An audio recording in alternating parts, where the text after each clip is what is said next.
Imaginez, quelqu'un va quitter, venir tuer ton voisin, tu es marié à sa soeur. C'est ce que j'ai dit un jour à l'imam Diko. J'ai dit, les gens qui ont été tirés dans ta mosquée, le 10-11 juillet, vous n'avez rien compris. Ce n'est pas pour le maintien d'ordre. Ils n'étaient pas en train de manifester. Ce n'est pas un moment de l'histoire où les gens étaient partis voler, ils sont morts, on a dit que c'est le président qui les a tués. Là, ils étaient dans la mosquée en train de prier, on vient tirer sur eux pendant 3 jours. Vous croyez que c'est le maintien d'ordre? Il faut être naïf. Depuis ce moment, j'ai dit aux gens, faites attention. C'est fait pour qu'il y ait une riposte à partir de votre mosquée. Dès qu'il y a une riposte là, on va venir tuer tous les fidèles. Déposer des armes et dire qu'on a trouvé une cellule terroriste dormante. Même vos propres militants vont dire, Dja, nous on est avec ces gens-là, au beau complot là. Vous ne pourrez rien démontrer. Moi je l'ai dit aux gens du M5. Ceux qui ont tué les gens dans les mosquées là, soit c'est des Maliens sans conscience, soit c'est des étrangers qu'on a habillés en tenue malienne. En tout cas, l'objectif, ce n'est pas le maintien d'ordre. Ça, c'est fait depuis le 10-11 juillet. Déjà, il y a eu le renversement du jeudi, c'est le 18. Mais ce jour-là, je l'ai dit aux gens, heureusement, l'imam Diko m'a écouté.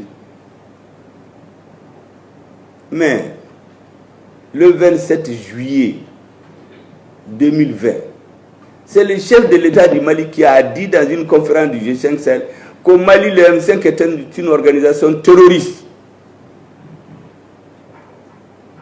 C'est ce jour qu'il a compris le sort qui nous était réservé. Si on avait tué les gens dans la mosquée ce jour-là, on allait nous attraper tous et le mouvement est fini. Les Maliens n'ont aucun espoir. Mais Dieu a voulu que les choses se passent comme ça. Ça continue jusqu'au jour où des gens, je ne dis pas c'est les plus courageux dans l'armée, mais en tout cas les circonstances ont fait que ceux qui étaient là ce jour-là. C'est l'armée qui a sécrété des gens, mais nous n'en avons monnaie bon Maliens là. C'est pourquoi je les appelle des monnaies bodines. Les gens qu'on nous montre là, c'est pas seulement, vous savez, l'armée c'est un tout. Pourquoi ils ont duré avant de venir parler? Ils étaient en train d'arranger pour s'entendre parce qu'ils ne veulent pas la division. Mais tout le monde n'était pas forcément d'accord. Parce qu'il y avait des officiers qui vivaient de cette situation. Ils n'étaient pas d'accord. Il y a des hommes politiques, même certains étaient dans le M5 qui faisaient des bruits. Je vous dis, il y a certains qui insultaient. Mais la nuit, ils vont chercher à prendre de l'argent. Ils oublient les téléphones. D'autres cherchaient à être à la haute cour de justice, à la cour constitutionnelle. D'autres cherchaient à être président. C'est pour cela que dès que le président est tombé, le mouvement s'est disloqué. Il y en a qui ont commencé à monter la nuit à Kati. Parce que dans ce mouvement, il y avait 4 groupes que j'ai identifiés très tôt. Parce que c'était difficile de maintenir les gens ensemble. Il y a un groupe de jeunes qui étaient venus uniquement parce qu'on ne les a pas appelés à la soupe.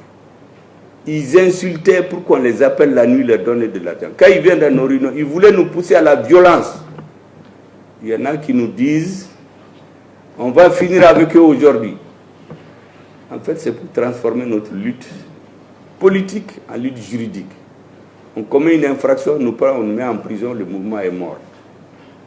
Le deuxième groupe, ce sont ces gens-là qui vont prendre l'argent la nuit, qu'on va soigner à 20 millions 2 mois avant, mais qui viennent dans les manifestations, ou qui voulaient juste échanger un poste de mille. Donc tous les bruits là, en réalité, c'était pour qu'on les appelle à la soupe. Ça, c'est le deuxième groupe. Il y avait le troisième groupe qui voulait nous manipuler, juste pour qu'on arrive à changer quelqu'un à la tête. Mais il y a des gens qui nous ont dit, nous ne voulons pas du départ de Ibeka, on veut juste que Boubou quitte. Donc, ce n'est pas le mal qu'on cherche à soigner. On cherche à régler un problème contre quelqu'un. D'autres nous ont dit, ça c'est des ambassadeurs qui ont forcé pour nous voir, nous on ne veut pas que Boubou quitte, on veut que le président parte, mais lui vous le gardez. Moi j'ai entendu tout ça. Et il y avait le 4e groupe. Ça c'est l'écrasante majorité des Maliens qui voulaient juste que ça change. Ils n'étaient pas contre quelqu'un. Ce groupe-là, c'était difficile de maintenir les gens. Il y a des gens du M5 ici. Il y avait des jours où on m'insultait père et mère. Des jeunes viennent de je ne sais où, viennent m'insulter jusqu'à baver. Parce qu'on leur a dit, énervez-le pour que le groupe se casse. Parce que si le groupe s'était cassé, avant le 18 août, les militaires là n'allaient jamais avoir le courage de renverser le régime. Parce qu'ils avaient peur que l'opinion se mette contre eux. Donc il fallait pouvoir maintenir l'unité du groupe là, pour encourager les citoyens qui veulent changer les choses. Dieu merci, on a pu maintenir le groupe jusqu'au 18 août. Dès le 18 août, certains ont disparu. Ils ont commencé à aller à Kati. Ah, ceux qui veulent changer là, c'est les politiciens. Ils ne valent rien. Et c'est notre génération qui doit diriger. On est tous jeunes. Et il y en a plein dans les institutions aujourd'hui. Moi, je les vois souvent, je leur parle. Chaque fois qu'ils prennent la parole, ils tapent sur la tête du Premier ministre. Comme ils le faisaient sous les M5. Sous les M5, là, on ne parlait pas. Mais tous les soirs, ils subissaient des humiliations. Un agent de Mahmoud Diko, c'est un escroc dans la maison de Diko. Mais j'ai tout subi. Beaucoup de ces gens-là sont dans beaucoup de conditions. Ça, c'est le premier groupe. Il y a un autre groupe qui allait voir les militaires. Vous gardez le pouvoir, vous me nommez Premier ministre, vous me donnez une partie du gouvernement. Ils ne venaient plus aux réunions. Ces DM5 sont là. Moi, ce que je dis là, je sais que ça va être publié. Donc, à écouter, celui qui n'est pas d'accord n'a qu'à dire que c'est faux. Ils ne venaient plus aux réunions. D'autres, chaque fois que je vais chez eux, on me dit non, ils dorment. Ou ils sont allés à Kati. Jusqu'au jour, on est venu nous dire, bon, on vous demande de donner le nom d'un premier ministre. Tout le monde a sauté. Moi, comme dans les classes là. Quand les gens ont fini, je leur dis, écoutez, un État, ce n'est pas une ONG. Un Premier ministre, on ne le recrute pas à partir d'un CV. Le CV ne vous dit pas qui est la personne lui-même, ça te donne juste ses diplômes. Ces gens ont déjà leur Premier ministre, c'est pour nous rouler dans la farine. Personne ne verra mon nom là-dedans. On m'a mis en minorité. J'ai seulement donné les noms. En fait, c'était juste pour les déshabiller devant l'opinion, pour dire que c'est des chercheurs de place. Mais qui leur a donné le Premier ministre? Il a fini par le dire. Vous vous trouvez dans une équipe, avec ce qui se passe. Moi, je l'ai dit au président Moussa Traoré, je vous le dis la vérité, avant qu'il ne meure, il m'a appelé. Il m'a dit, mais qu'est-ce qui se passe avec mes enfants? Notre pays est en train de perdre sa dernière chance, jusqu'à ce qu'il tremblait. Parce que si vous ne nous aidez pas mes enfants, le Mali ne s'en sortira pas. J'ai dit, monsieur le président, tes enfants ont venu parachever une lutte que nous avons conduite. Mais tes enfants ont pris la mauvaise route. Il n'est jamais arrivé dans l'histoire un pouvoir qui s'installe, qu'il soit par succession dynastique, par révolution, par coup d'État, par démocratie, qu'un nouveau pouvoir s'installe et il veut construire la vision avec les gens de l'ancien pouvoir. C'est comme un président qui va aux élections, une fois qu'il est élu, il dit à son équipe, bon, allez-y vous reposez, votre temps est fini. Il appelle le directeur de cabinet de l'équipe adverse, il dit, bon, on forme le gouvernement pour gérer le pays maintenant. Mais il ne va jamais réussir. J'ai dit au président Moussa, il faut parler à vos enfants. Il me dit, non, je vais les convoquer pour leur parler. J'ai dit, président, attention, vous n'êtes pas chef d'État maintenant, vous êtes un ancien chef d'État. Il dit, ah, je vais les appeler. Il me dit, je vais parler avec eux. Parce qu'il y a beaucoup qui ne les aiment pas, qui courent derrière eux aujourd'hui, ce n'est pas leurs amis. Bon, entre-temps, il est mort. On a fait une année.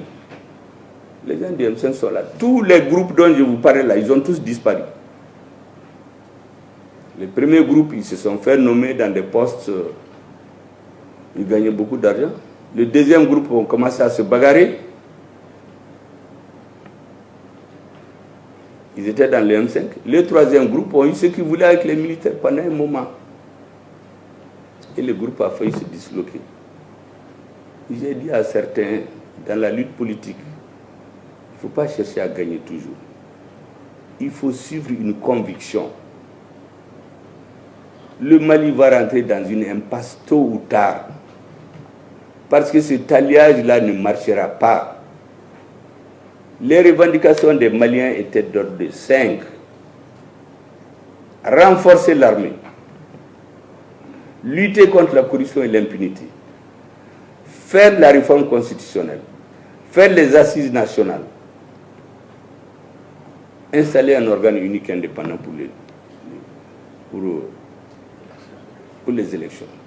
Et en plus, il faut appliquer l'accord pour la paix et la réconciliation. Là, on était divisés.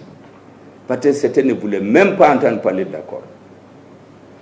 Moi, j'ai ajouté des substantifs. Dès que je suis devenu premier, j'ai mis application intelligente. Certains m'ont dit, mais ça veut dire quoi? J'ai dit, vous verrez ce que ça veut dire. On est en train de l'appliquer intelligemment, non? Ça, c'est l'accord. Et la conclusion d'impact social pour une trêve sociale. Je suis arrivé ici, trouver l'UNTM en grève. J'ai réuni les syndicalistes. On est resté jusqu'à 1h. J'ai réussi le dimanche, toute la nuit. Après, j'ai réuni mes collaborateurs. J'ai dit, mais écoutez, dites-moi quel est le problème avec les syndicats. Et je me suis rendu compte, en réalité, ce que je subodorais, c'était ça.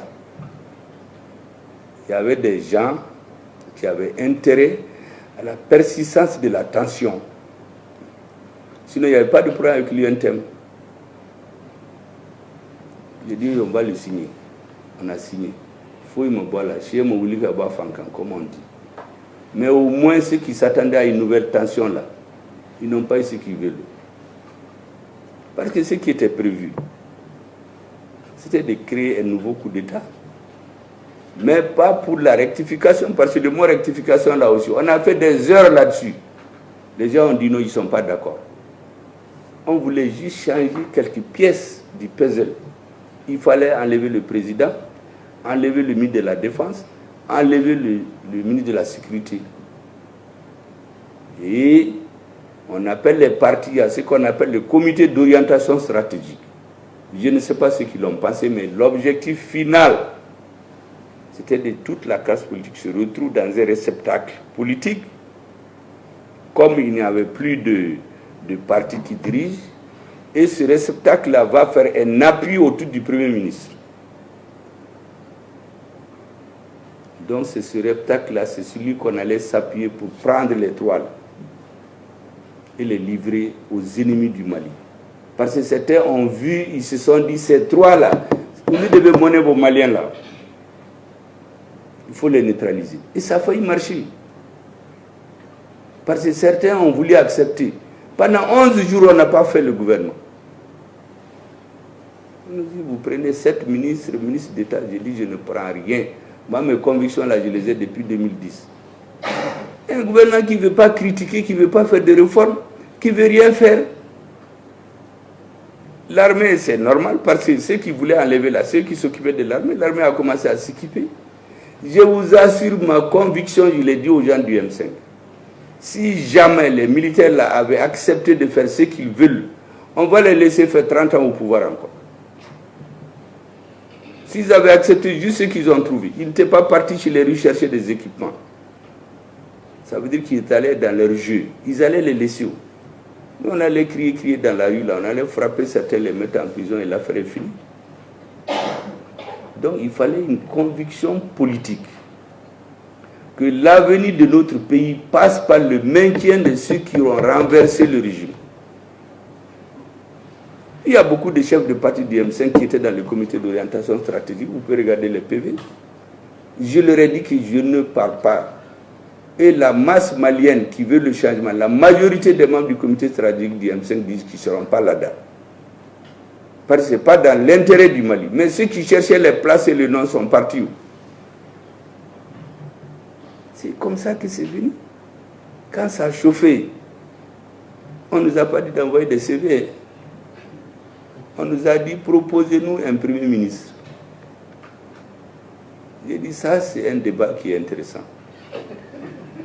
On a fait 3 heures de débat sur 6 candidats. Et à la fin, il y a un candidat qui a émergé. C'est son nom qu'on a donné aux militaires. Ce n'est pas un CV. Personne n'a demandé un CV. Jusqu'à aujourd'hui, on ne m'a pas demandé de CV. Si quelqu'un avait demandé un CV, j'allais lui dire de garder son affaire. Vous croyez que c'est les CV qui font des gens présidents? Cette histoire de CV pour nommer des ministres, c'est venu chez nous en 92. C'est une façon de fragmenter la société. Quand un président ne veut pas de vous, il dit à ton parti, envoyez-moi 3 CV, et il prend celui qu'il veut. Après, il l'appelle, il chuchote à l'oreille. C'est moi qui t'ai pris, hein. Ton président là ne voulait pas de toi. La preuve, c'est qu'il t'a mis le 3e. Donc, dès qu'il rentre dans le gouvernement, les ministres commencent à tourner le dos à leur chef de parti. On a fragilisé. Vous regardez tous les partis qui sont disloqués là. C'est des ministres qui sont dans le gouvernement qui sont devenus, comme l'autre s'est fait appeler ministre citoyen. Il dit que lui ne peut plus sortir parce que lui, il est citoyen du Mali. Alors que quand il est rentré au nom de son parti. Donc c'est une invention, une façon de nous diviser, de diviser les partis.